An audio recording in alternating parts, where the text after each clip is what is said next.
Hello and welcome back to the channel. It always starts small. A check engine light flickers on, your dog starts limping, a toothache becomes unbearable overnight. In those moments, you don't think about your long-term financial strategy, retirement contributions, or stock market. You think, can I afford this right now? In 2025, the need for a robust emergency fund is far more urgent than ever. The world has become more unpredictable, not just economically, but personally. Rising costs, changing job landscapes, and sudden life pivots are today's norm.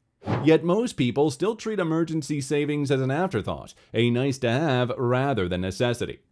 But what if building your emergency fund wasn't just about discipline or cutting back, but about unlocking small, unexpected changes in your daily life that quietly pile up into something powerful? Let's explore how ordinary people are turning 2025 into their year of financial preparedness, not just through drastic sacrifices, but through smart strategic pivots.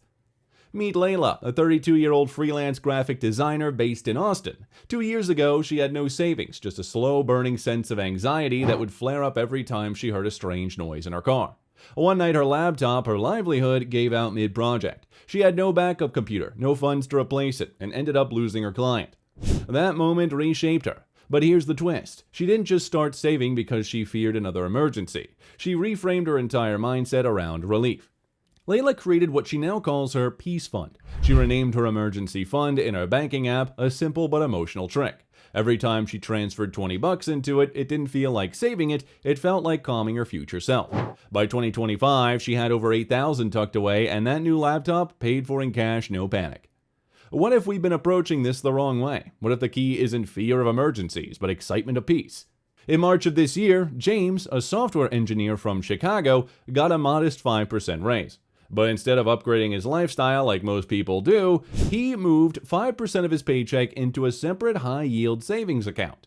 "I never saw the money," he said. "It just disappeared like it was never mine." 6 months later, James had over $3,000 in that account. The raise vanished from his daily awareness, but his savings silently flourished. This trick works even without a raise. You can simulate one. Try this. Pretend you got a raise. What would you do with that extra $150 a month? Would it vanish into your Amazon cart, or would it hide it from yourself before it tempts you? This technique doesn't require deprivation. It's a sleight of hand against yourself. Emergency savings often get squeezed out by high fixed expenses, rent, car payments, childcare.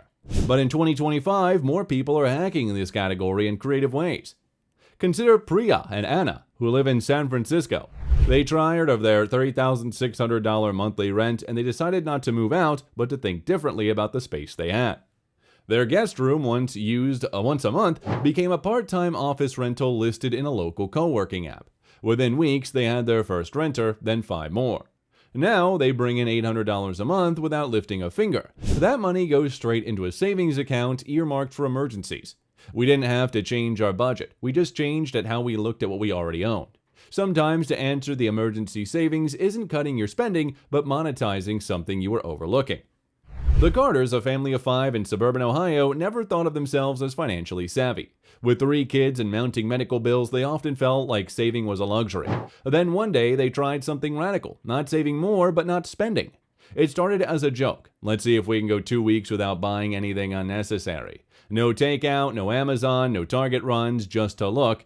At first, it was frustrating. Then it became a game. Then it became eye-opening. They discovered that boredom, not necessity, drove much of their spending. By the end of the 2 weeks, they had an extra $472. Instead of rolling it into their next week's spending, they opened a separate emergency account and named it Freedom. They now do spending fasts every quarter. Their emergency savings crossed $5,000 in April. The moral? Sometimes you don't need money, you just need less noise. Yeah, even technology has entered the emergency savings game in 2025. And not just budgeting apps, but being proactive, behavior reading tools that nudge you before you spend. Elliot, a 24-year-old grad student, uses a smart app that connects to his accounts, analyzes his habits, and transfers small amounts of savings when he's least likely to notice. "It figured out that I always buy junk food on Thursdays," he laughs.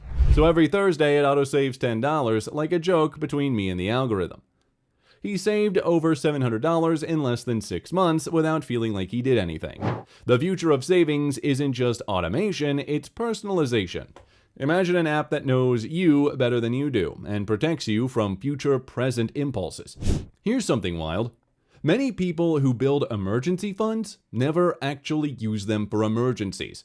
Instead, they use them for options. Olivia, a nurse in Seattle, hated her job in early 2025. Burned out and feeling stuck, she remembered the emergency fund she had been slowly building. She quit in February without another job lined up. Everyone told her she was crazy, but the emergency fund bought her 3 months of space. In that time, she found a new role at a wellness clinic. Emergency funds aren't just about hospital bills and broken axles. They're about the life that you don't have to live. Let's talk psychology. People often abandon savings because it feels slow or invisible, but a simple change can make the difference. Make your progress visible. Brian, a teacher in Philadelphia, printed a giant thermometer-style tracker and stuck it to his fridge, and every $100 he filled a red marker line. It sounds silly, he said, but watching it grow became addictive. He gamified his savings. Sometimes he skipped dinner out just so he could color another line. That visual trigger rewired his brain's dopamine.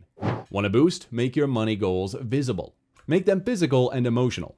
If you're still thinking, this sounds nice, but I don't make enough, let's do the math. Imagine you just save $8 per day in 2025. That's the cost of one Starbucks drink and a bagel or a mediocre Uber ride.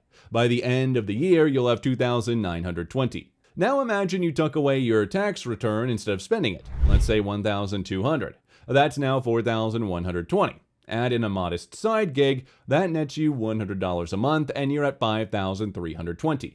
You didn't change your job, you didn't win the lottery, you just paid attention differently. The most powerful part of emergency savings isn't the money. It's what it changes inside you.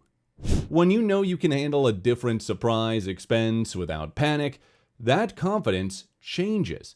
Your decisions shift. You negotiate better. You sleep better. You become dangerously calm in a world that thrives on chaos. In 2025, you don't need to overhaul your life to build your safety net.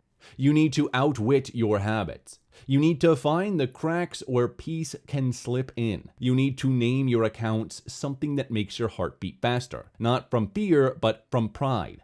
So start today. Not because something bad might happen, but because something better can.